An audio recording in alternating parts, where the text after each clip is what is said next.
Let's talk about my honest thoughts for Overwatch 2 season, well, the Halloween one. I completely forgot the number because honestly at this point the number just feels completely irrelevant. I'm just going to go by the themes from now on because who knows what number we're at when the meta just feels the same from the previous one.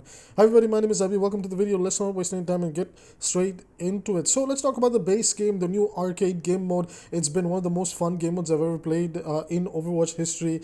Then let's talk about the state of the meta. There's so much to discuss, so let's not waste any time. I want to start with some positives. There's a lot of positives, and a lot of those positives are in the arcade game mode. So if you guys are not aware, we've had the return of Junkenstein's Revenge and then also the Wrath of the Bride, two different PvE game modes that are exciting to have back. Now they're extremely bare bones, straightforward, nothing over the top. It's a good time pass, good way to warm up if you want to, things like that. But the most interesting new game mode is actually the Junkenstein's Lab. Now the Junkenstein's Lab is a new game mode where you get to play a set amount of heroes, and from those set amount of heroes, when you are playing them, you can use different talents. Like, think of League of Legends, think of Paladins. You can use different, talents, cards, whatever you want to call it, to basically upgrade your heroes and upgrade your abilities. And honestly, it's crazy to me that when they create a new game mode with replayable content added into it, that the game mode actually turns out to be a massive success. Maybe if that was the case for PvE could have also been better. Although,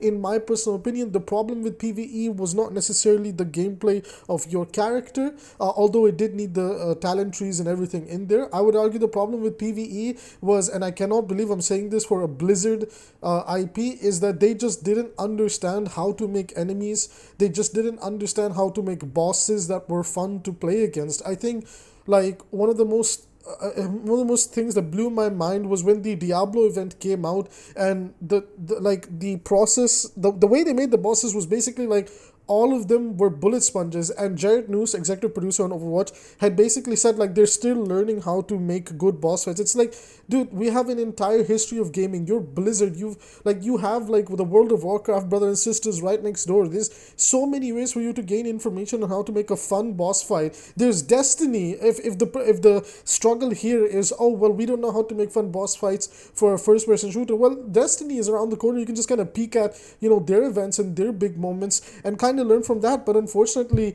I like none of that was ever improvised or improved upon, and it just remained extremely boring. Like, after going through it once or twice for the sake of story and interactions to hear like dialogue between the characters, the PvE was just not fun anymore. However, on the other hand, the exciting thing about this game mode, which is the Junkenstein's Lab game mode, is PvP. The excitement is being able to create your heroes, make your own raid boss, go up against other players, and the exciting part about all of that is, again, you're playing against other players. There's a sense of unfamiliarity with playstyles, with a challenge, etc., etc., and that's what makes it fun and replayable. Honestly, pretty much this entire season, like 90% of my playtime has exclusively been in Junkenstein's Lab. And I even had this like big, huge, like brain explosion moment where I was like, dude, you know what? Like, I actually wouldn't mind if if Overwatch evolved into this. Now, whether we stay in 5v5 and 6v6, both sides have their ups and downs. You guys know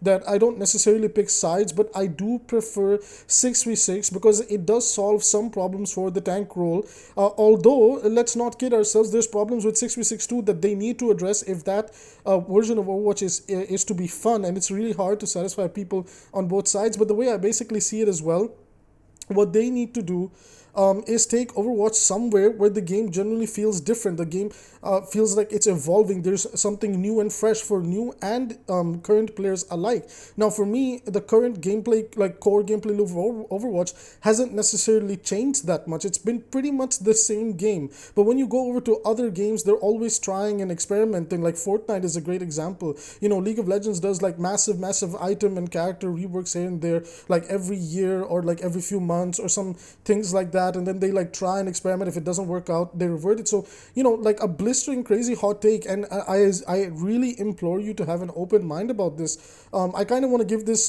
game mode its own video. I will discuss it in a future video in the coming few days or next week. Is what if Overwatch, doesn't matter 5v5 or 6v6, what if Overwatch evolved into that like MOBA esque type of gameplay with the build system, I don't think it's a bad idea at this point.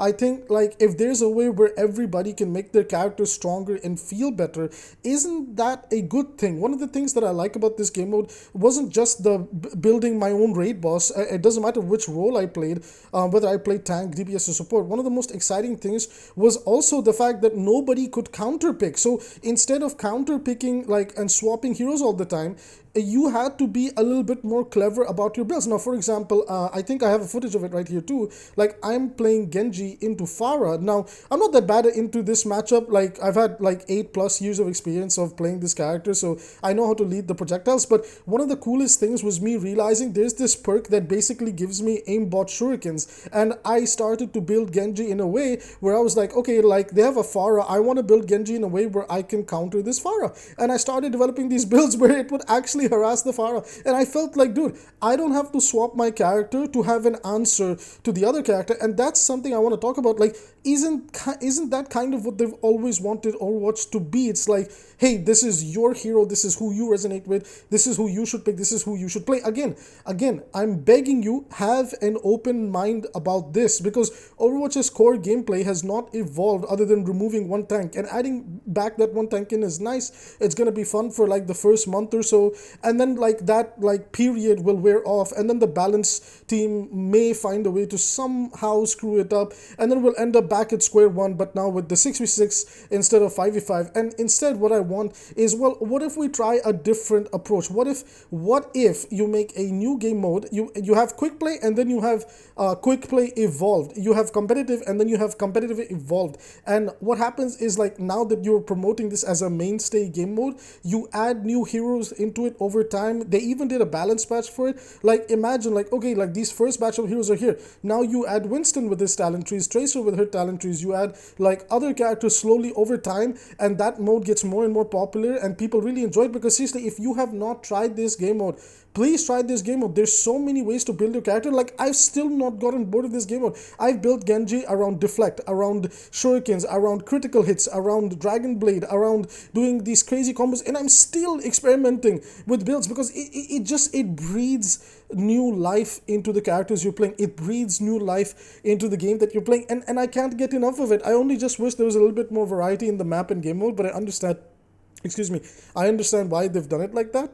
So that's like my only minor complaint, and honestly, like, I give this game mode an Abby standard of approval. Like, it's a 10 out of 10. It's something genuinely new. The problem with Overwatch is, other than heroes and maps, and honestly the maps have become so homogenized, so I don't even know if we should count at this point, but other than the new heroes, there is no new content in this game. And the way I see the hero talent trees, the way I see it impacting the game, it really evolves the game. And in my personal opinion, relax, it is not a community consensus, whatever, it's just my personal opinion, and I'm having an open mind about it, so I implore you to do the same thing.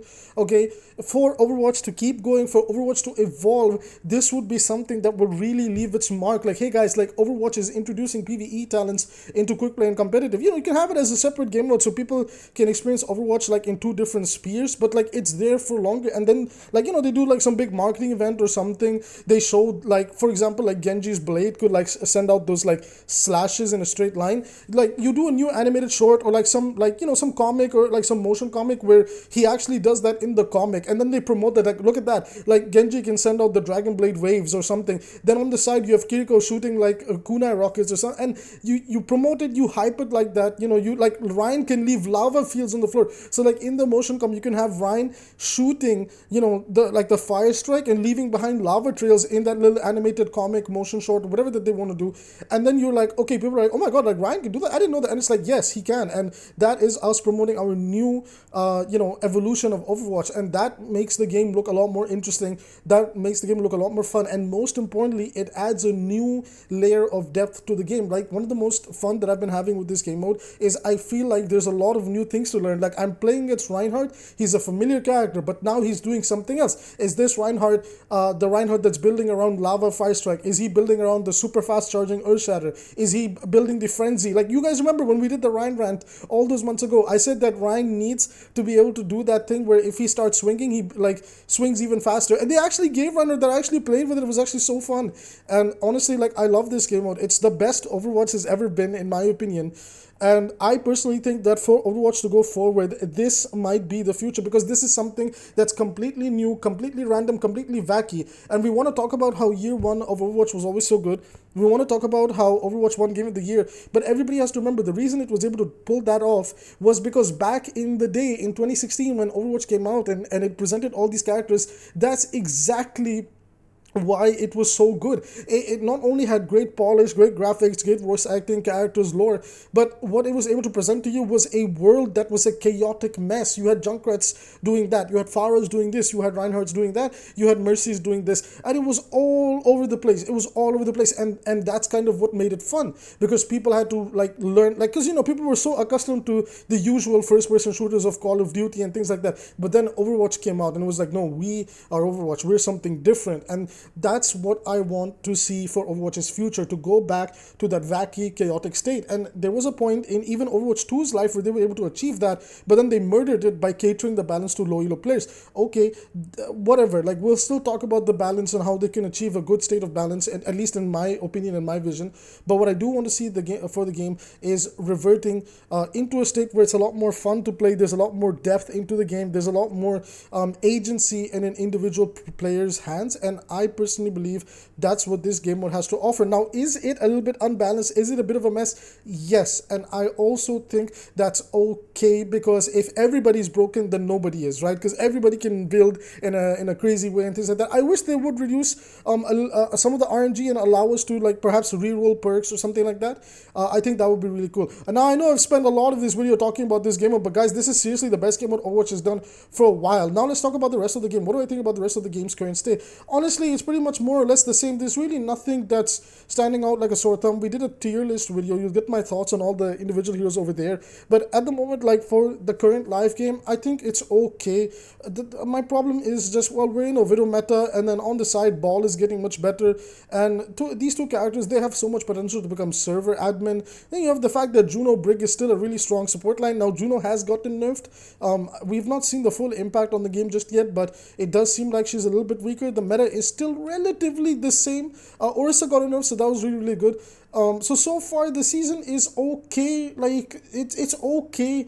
I'm just sad that we're gonna lose. I don't know. I think Junkenstein as a mode is gonna stick around, but the lab, the PvP with the talent tree, that is gonna go away next week if I'm not wrong, which I'm really sad about, because honestly it's been the most fun Overwatch I've ever played, and the rest of the game and everything, it just feels like the same thing over and over again.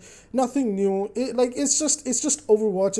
It's become kind of, the same thing over and over again. Oh, they buffed easy characters. Oh, they're ruining harder to play characters. Oh, they're balancing around low elo players. It's kind of the same thing over and over again. The reason I like this game so much is it's genuinely something new, and I actually felt like, you were able to have a lot more control. You were able to become your own raid boss. Man, we had like raid boss КириКos running around, raid boss Genji, raid boss Reinhardt, and I don't know, like, me personally, I think, instead of trying to find a good balance in 5v5 or 6v6, maybe, although I do believe this will be a lot more fun even in 6v6. Maybe we go 6v6 for year one, let things settle in, and then, like, the year after that, we try to implement, or even in that same year, try to implement this new Overwatch Evolved, and that would be something that could even justify the 2 in the title, because right now there's literally nothing that justifies the 2 in the title. So I want to hear you guys' thoughts about the season down below.